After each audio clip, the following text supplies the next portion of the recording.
तो आज हम जानते हैं कि आदि शंकराचार्य जी ने न केवल देश में 4 मठों की स्थापना की बल्कि उन्होंने 12 ज्योतिर्लिंगों की भी स्थापना की थी। और देश के इन्हीं 12 ज्योतिर्लिंगों में आज डीडी न्यूज़ के भी रिपोर्टर सभी मौजूद हैं इन मठों के साथ साथ इन ज्योतिर्लिंगों में भी, और जो उत्साह है वहाँ का उसे भी हम तक पहुँचा रहे हैं। हमारे संवाददाता योगेश त्र्यंबकेश्वर महाराष्ट्र में इस वक्त मौजूद हैं, तो सीधे चलते हैं योगेश के पास।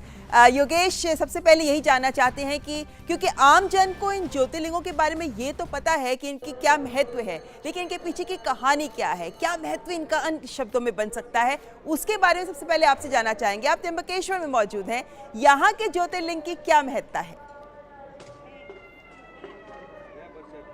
बिल्कुल सही कहा ममता आपने। हर जो भी ज्योतिर्लिंग है, 12 ज्योतिर्लिंग की अगर आप बात करें तो सबकी अपनी अपनी खासियत है। अगर आप त्र्यंबकेश्वर के बारे में पर्टिकुलर अगर बात करें तो यहाँ पे ब्रह्मा विष्णु महेश तीनों की प्रतिमा, तीनों एक जगह जो है वो विराजमान है, तो ये यहाँ की खासियत है।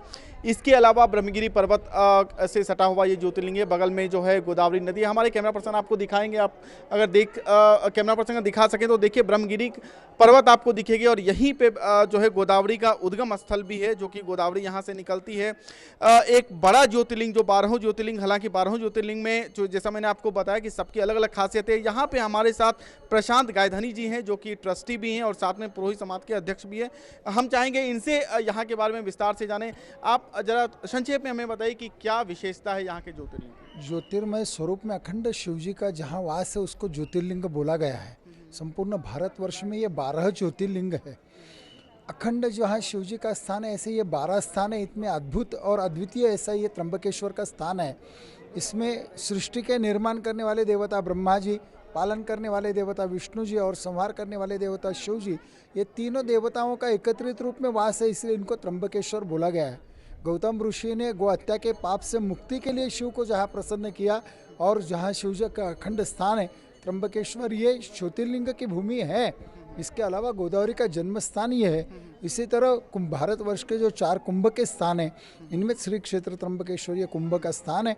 यहाँ ब्रह्मगिरी नाम का पहाड़ है, जहाँ पर गौतम ऋषि ने तपस्या करके शिव को प्रसन्न किया और अपनी जटा से गोदावरी को भूमि पर अवतरण होने के लिए मजबूर किया है। वो अद्भुत स्थान ये त्र्यंबकेश्वर का। बिल्कुल, जैसा कि इन्होंने कहा कि 2015 में यहाँ पे सिंहस्थ महाकुंभ भी लगा था और दूरदर्शन ने उसको काफ़ी अच्छी तरीके से कवर भी किया था।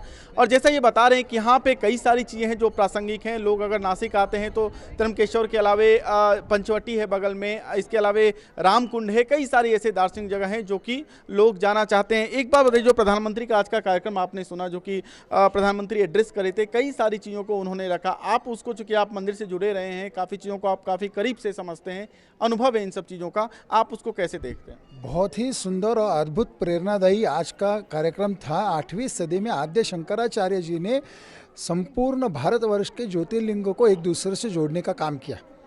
वो दक्षिण भारत के पुजारियों को उत्तर भारत में बिठाया, उत्तर भारतीय पुजारियों को दक्षिण भारत में बिठाया, मध्य भारत के पूर्व को बिठाया, पूर्व के पश्चिम को बिठाया, और ये सांस्कृतिक धार्मिक धरोहर एक दूसरे से जोड़ने का काम किया।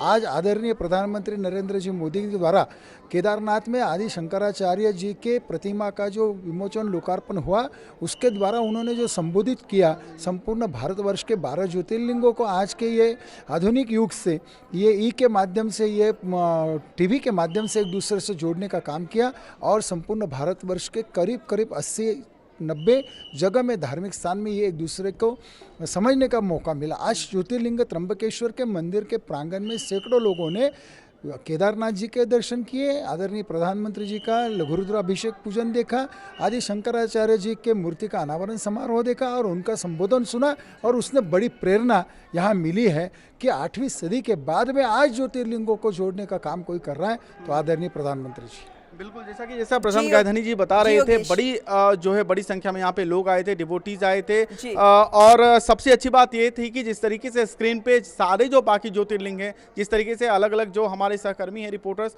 वो वहाँ से लाइव थे, तो उसका भी दर्शन जो है सबको हुआ। देवेंद्र फडणवीस यहाँ पे जो पूर्व मुख्यमंत्री हैं वो थे, और बाकी जो डिग्निटरीज हैं वो सब यहाँ पे बड़ी संख्या में थे। योगेश, ये अद्भुत अवसर था जब सभी ज्योतिर्लिंगों से भी ये चित्र हमें मिल रहे थे, और साथ ही साथ आदि शंकराचार्य की समाधि का जो पुनर्निर्माण हुआ है वो भी एक अहम पल कह सकते हैं हम सब के लिए। बहुत बहुत शुक्रिया योगेश।